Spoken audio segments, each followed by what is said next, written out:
3rd December. My dear Lady Misericordia, I hope this letter finds you well.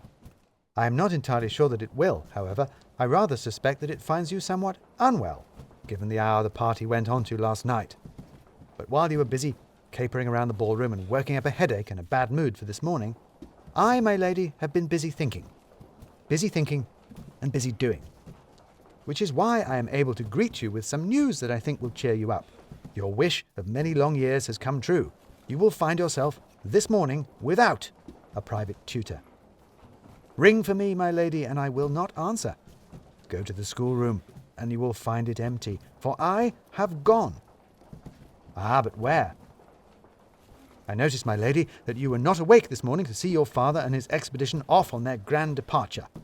You missed an impressive sight, with Professor Cumulus fussing over his endless boxes of equipment as they were piled precariously on top of the coach, Baronet Oxshott wandering about, getting in everyone's way, shouting at animals and criticising the grooms, while your father, Lord Daunt, stood on the driver's seat and tried in vain to impose some kind of order on the confusion. And everywhere, footmen and grooms and porters and stable boys, like an overturned ant-heap, with equipment and stores, with the wrong boxes and the right pieces of tack, with everyone trying to do everyone else's job and standing on each other's feet. Such a confusion, in fact, that no one noticed a strange footman with an ill-fitting coat that he had stolen from the laundry, and oddly stiff white side whiskers and beard that he'd actually had to cut from an old periwig of the butler's. A strange footman who inveigled himself into the troop ferrying equipment back and forth, who made sure that one small carpet bag was included in the luggage, and who, as the coach finally got under way, scrambled up behind with the others to join the journey. For that footman, my lady, had decided in the few quiet hours of the night that he was the kind of man who is no longer just happy reading about life, the kind of man who is ready and willing for challenge and excitement and adventure, the kind of man who would disguise himself as a servant to stow away on a dangerous and incredible expedition to the North Pole. For that footman, my lady, was me. Yes, I, Timothy Hope, private tutor and scholar, have decided to become an adventurer. I intend to travel in the guise of a footman with your father to the port where they are embarking for Norway. There I will try and stow away on the ship and remain hidden for the rest of the journey. I trust that when I reveal myself, once we have made landfall, your father will be impressed enough with my endeavour that he will allow me to join his expedition.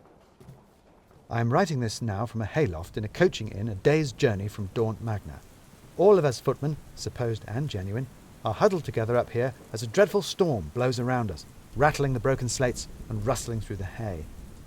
It is not the most hospitable place, but it's a glorious haven compared to what we've been through today.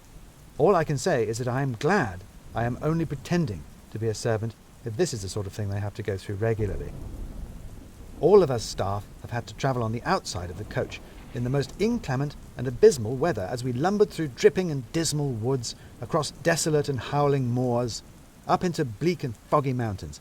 Never a view but it was surrounded in dim mist or obscured by drizzle, or empty and bare but for a dead tree and a half-starved crow.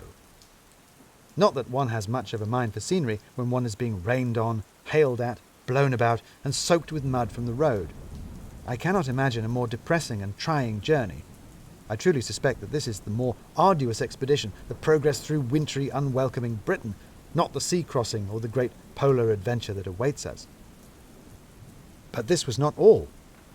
This might have been an unhappy experience, but it took the peculiar genius of Professor Hedley Cumulus to turn it into an extraordinary nightmare. The professor had insisted that all the baggage be secured to the roof of the coach using elastic ropes of his own devising. This instruction applied, in fact, not only to the luggage but also to us footmen, who also had to be tied to the coach, although only loosely so that we could move about as required. Unfortunately, the elastic properties of this new rope and the loose binding had the most bizarre effect. I was the first to discover it as the coach turned out of the drive of Garstington Manor and hit a pothole full of muddy rainwater. It gave a great jolt, and I lost my grip on the roof, falling headfirst into the puddle. Then, before I knew it, the elastic rope, with a loud twang, sprang back, snapping me back up into my place again, my face dripping with mud. At that, the other footmen began laughing somewhat unkindly, I thought, one of them laughing so much that he lost his grip and disappeared from view, only to reappear a twanging moment later with a bird's nest caught up in his wig. And so our journey continued. Every so often the coach would give an unexpected bounce or lurch, and one or other of the footmen would drop away, only to spring back the next instant with a surprised look on their face and with horse manure in their hair, or hedge in their coat, covered with cuts and bruises and bits of England, and in one memorable instant a startled owl flapping about their ears. As evening drew in and mist began to close in about us, the men would disappear from view entirely into the fog, becoming just distant and vague shapes in the gloom before hurtling back at us with a boing. It was certainly a strange sensation, one moment bumping along on the creaking and rattling coach, the next flying off into the indistinct and silent twilight, taking by surprise an unsuspecting sheep on a ledge high above, before being snatched back once more to the noise and confusion. I am beginning to wonder, my lady, if my decision for adventure was quite such a wise one. As are my companions, I think, as I have to go now to help them draft a petition against the elastic rope. Yours, happily unsecured, Timothy Hope, Esquire, Tutor.